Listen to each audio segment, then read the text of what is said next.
นนี้เรือตกบึกตกปลาก็กูครับวันนี้มาปั่นไฟตกบึกกลางคืนเลยอยู่บริเวณหน้าอ่าวสดัดลำนี้ประจำการอยู่อ่าวสดัดกับลำใหญ่ไปได้20 คนนะเดี๋ยวเราจะไปแจมเขาตกบึกด้วย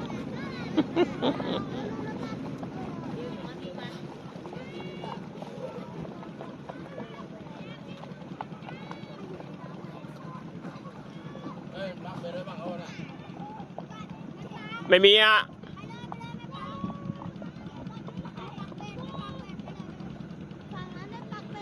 ครับเราไปกอท้ายเขาดู ไปขอเขาตีบึกด้วยนะครับลำตกบึกก็โกรธครับครับปั่นไฟตกบึก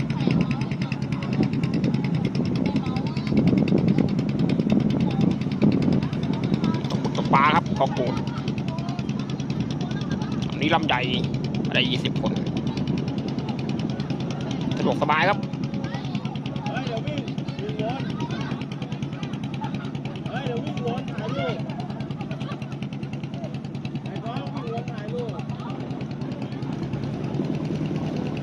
ครับมีลำเรือครับลำใหญ่ครับลำนี้ปั่นไฟ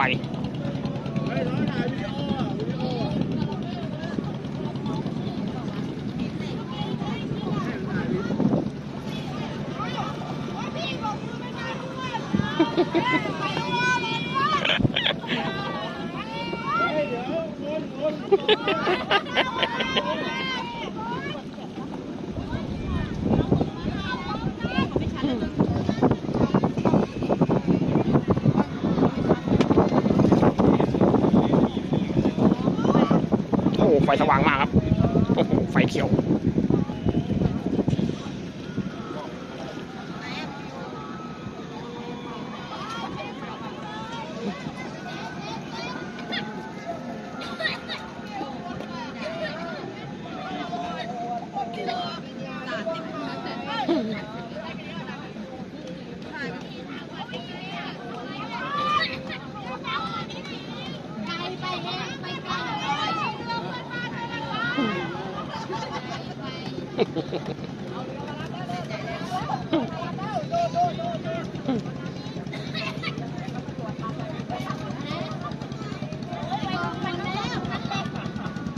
กว้างๆครับสะดวกสบายลำนี้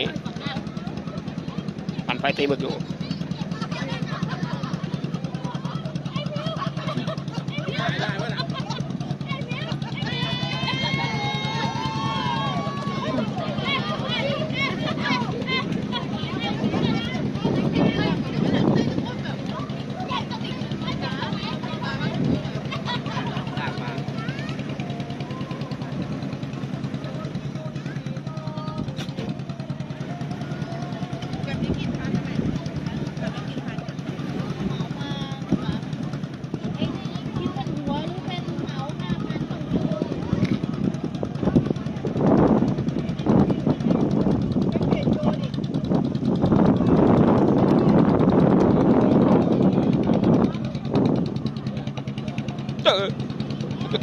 เดี๋ยวถอยหลัง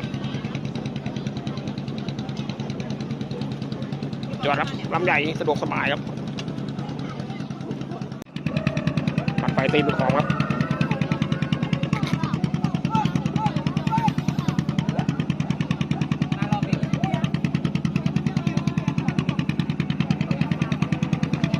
ลำใหญ่สะดวกสบายมีห้องน้ำพร้อม